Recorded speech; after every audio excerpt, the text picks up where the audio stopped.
Boa tarde, gente. Tudo bem? Bem-vindos à nossa aula de hoje. E eu gostaria de avisar para vocês, informar, na verdade, que a aula de hoje vai ser a correção, tá? Da atividade que nós tivemos para casa da aula anterior. Por quê? Geralmente a correção é feita na quinta-feira, mas nessa semana, a quinta-feira é feriado nacional. Ok, gente? Então a gente não terá aulas na quinta. Para não prejudicar o nosso cronograma, eu resolvi só antecipar a correção da nossa atividade, ok? Então, página 150, vocês ficaram com a atividade da prática linguística e ela se inicia com um texto, cujo título diz o seguinte: Leilão de crianças e adolescentes na CEAGESP de São Paulo. Persiste a situação de 1992 e na CEASA Rio. O jornal O Estado de São Paulo, de 15 de setembro de 2008, denunciou em matéria de meia página a exploração sexual de menores dentro da Companhia de Entrepostos e Armazéns Gerais de São Paulo, a CEAGESP. A menina mais nova teria 9 anos. Pelo título da matéria, crianças se prostituem dentro da CEAGESP, poderão muitos achar que são menores que espontaneamente vão se prostituir. Na realidade, crianças não se prostituem, são prostituídas.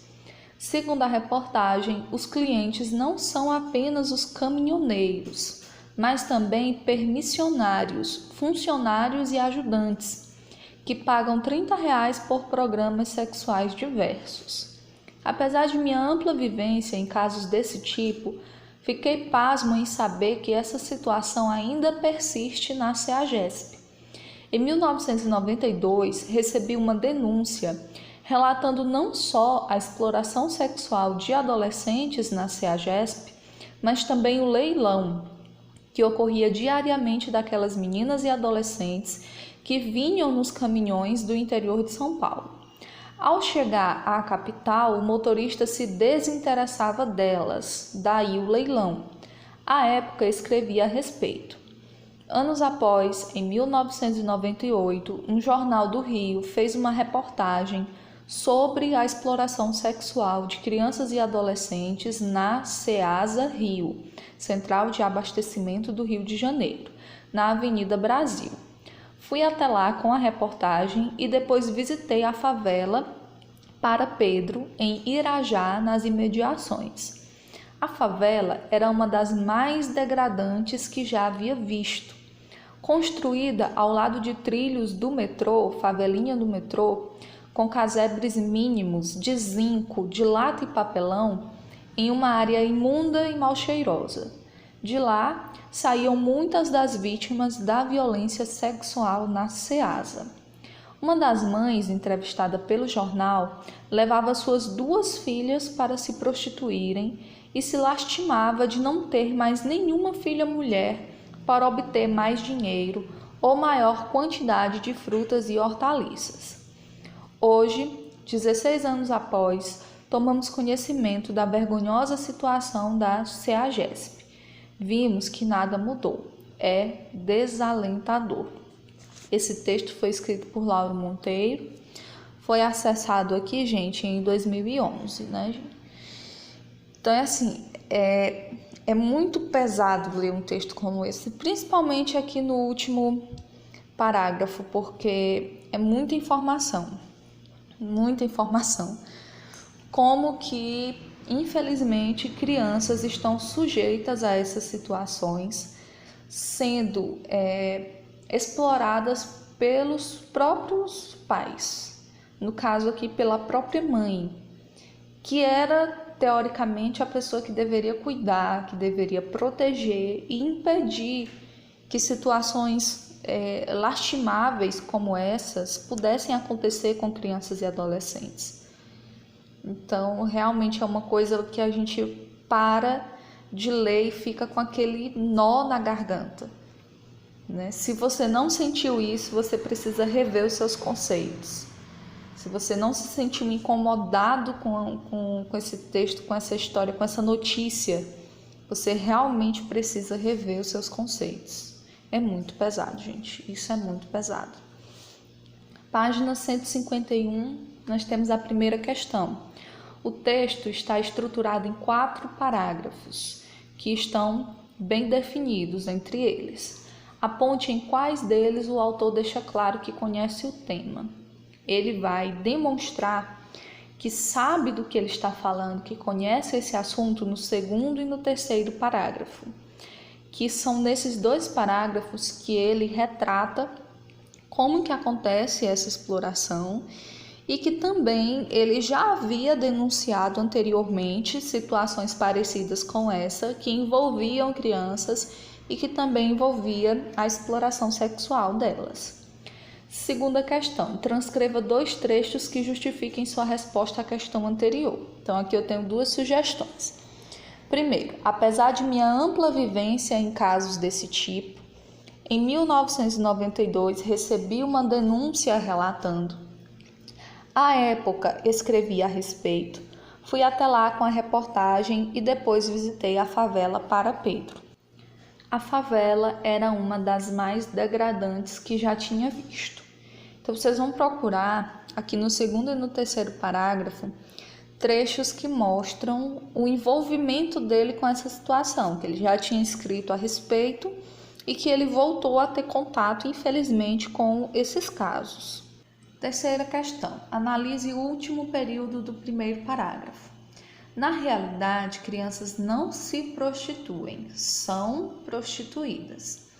Agora avalie as afirmações abaixo, assinalando o V para verdadeiro e o F para o falso.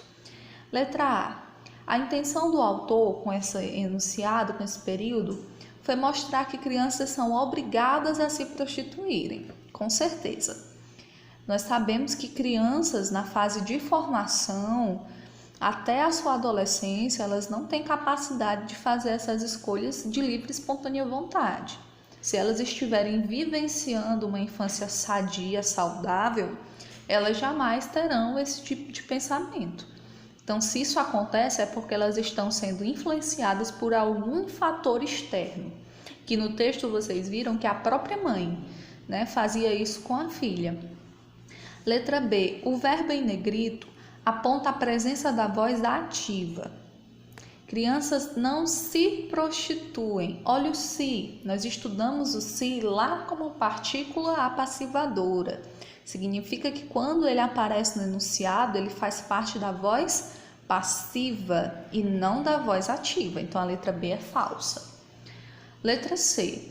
A forma se prostituem representa a voz passiva reflexiva. Exatamente, acabei de falar.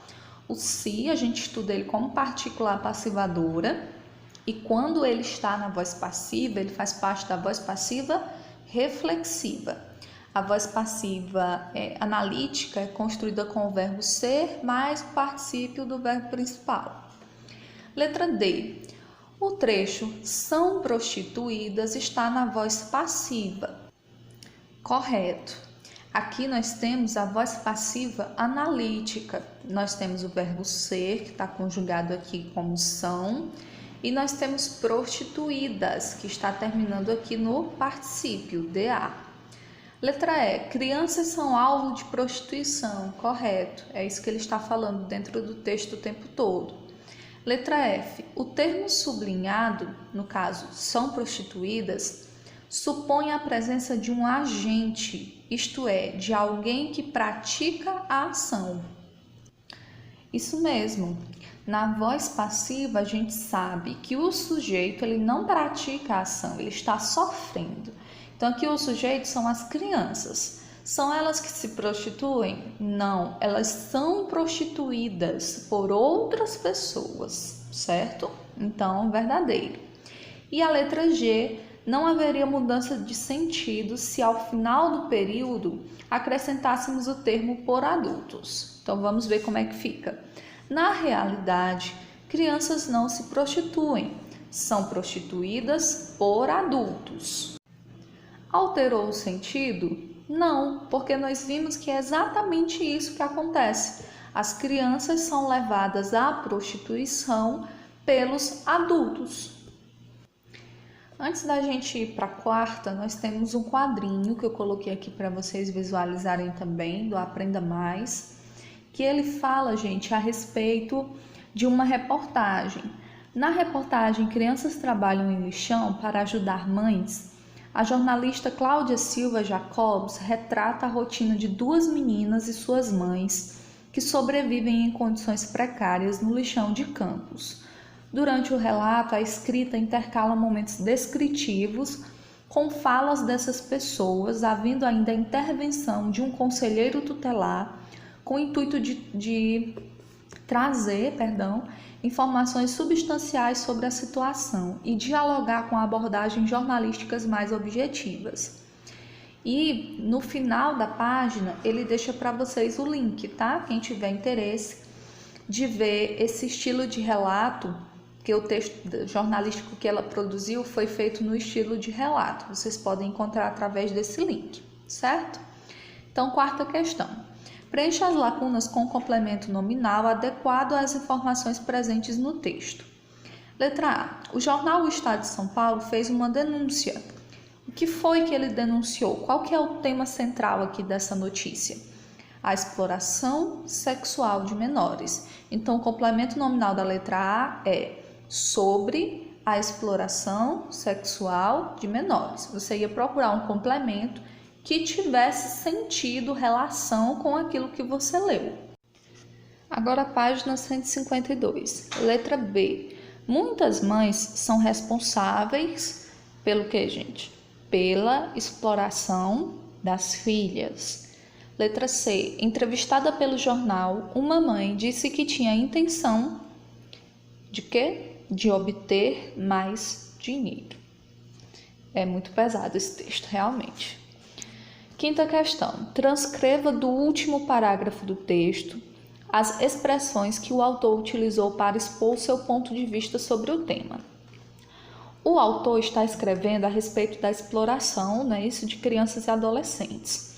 E no final, no último parágrafo, ele deixa claro o que é que ele pensa a respeito disso.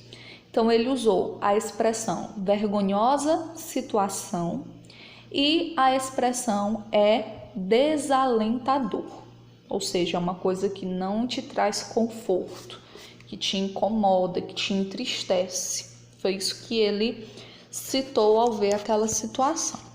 Sexta questão. Tendo em vista o texto de Gilberto de Menstein que você leu no início deste capítulo, Meninas da Noite, copie as sentenças abaixo no seu caderno e preencha as lacunas com um complemento nominal adequado. Observe as dicas dos parágrafos para você recuperar as informações. Então, a gente teria que voltar aonde? No texto de abertura do capítulo, lá no primeiro momento, Meninas da Noite. E, lendo a leitura de cada parágrafo, você ia ver qual que era a informação mais adequada que você poderia colocar aqui nesse espaço para poder completar o sentido desse período. Entenderam? Não precisaria necessariamente copiar no caderno se a sua letra, te permitisse completar aqui no livro mesmo. Mas quem tivesse uma letra maior deveria ter escrito no caderno para só uma questão de organização. Então vamos lá, letra A. O guia que acompanhou Gilberto e a fotógrafa Paula Simas tinha medo de quê? De ser identificado. Você ia encontrar essa informação lá no primeiro parágrafo. Letra B. Na primeira etapa da sua investigação, Dimenstein fez um levantamento de quê? De informações. Isso lá do quinto parágrafo que você ia retirar. Letra C. Em Cuiú, houve a descoberta de um cativeiro. Lá no 11º parágrafo. Letra D. O jornalista estava à procura de quê? De uma prova fotográfica da escravidão de meninas, também lá do 11º parágrafo. Letra E. Ao conseguir a prova que queria em Cuiú, Gilberto de Menstein apressou sua volta. Para onde que ele voltou? Para Brasília. Ele se sentia responsável pelo quê? Pela liberdade das meninas. Isso você encontra lá no 12º parágrafo. Letra F. Em Belém, Gilberto entrou em contato com a direção do jornal Ele tinha a intenção de quê? De produzir uma série de reportagens para a Folha de São Paulo. Isso você encontra lá no 12º parágrafo. Página 153. Vamos lá para a 7ª questão. Antes dela, nós temos uma tirinha do pré-A e ela diz o seguinte, nós temos aqui a professora Norma e ela diz: escrevam numa folha do que vocês têm medo.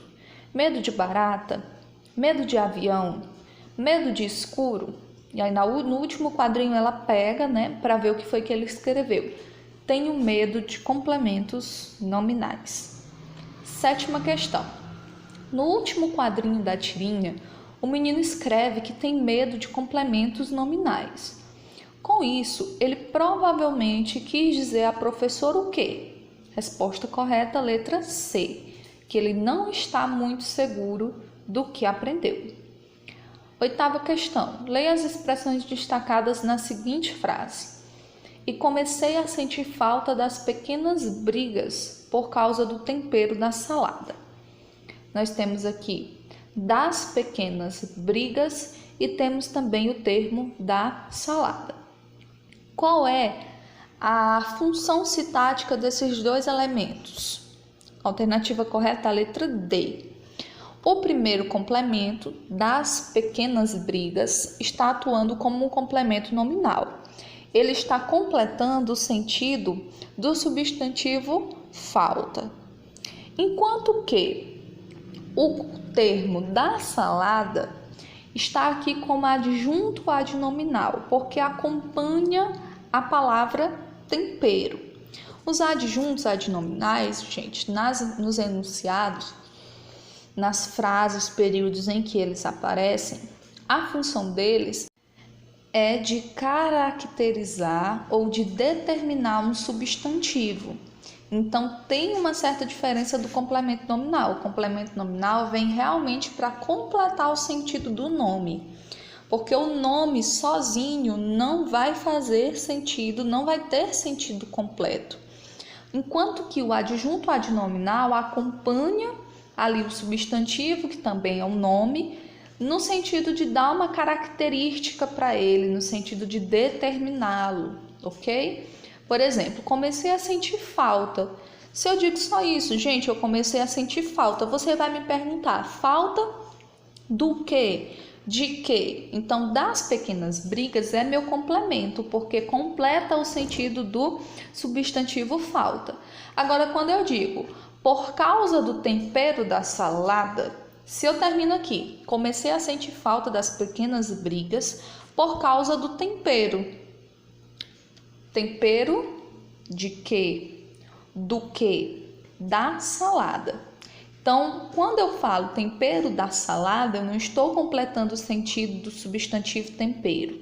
Eu estou dando uma característica, eu estou especificando de onde é o tempero. Diferente do termo das pequenas brigas, que ele é essencial para eu poder entender o sentido do substantivo falta. Tá? O complemento nominal ele é essencial, enquanto que o adjunto adnominal ele só dá uma informação extra, uma informação adicional, ok? E a nossa 9ª questão, observe os termos destacados das opções que se seguem e identifique a alternativa que apresenta a classificação correta da sua função sintática. Então, nós temos o primeiro enunciado, sempre esteve acostumada ao luxo. Acostumada é o que, gente? É um nome. Então, ao luxo vai ser o meu complemento nominal. Já no segundo enunciado, naquela época ainda obedecia aos pais. Obedecia é verbo. Então, se eu tenho um termo que completa o sentido de um verbo, eu estou tratando aí de um objeto. Aos pais, aos é preposição, então eu tenho um objeto indireto. A alternativa correta é a letra D, complemento nominal e objeto indireto. E assim nós encerramos a nossa atividade, a correção da nossa atividade, ok? Bom final de semana para vocês. Já estou me despedindo porque sexta-feira é aula de produção textual.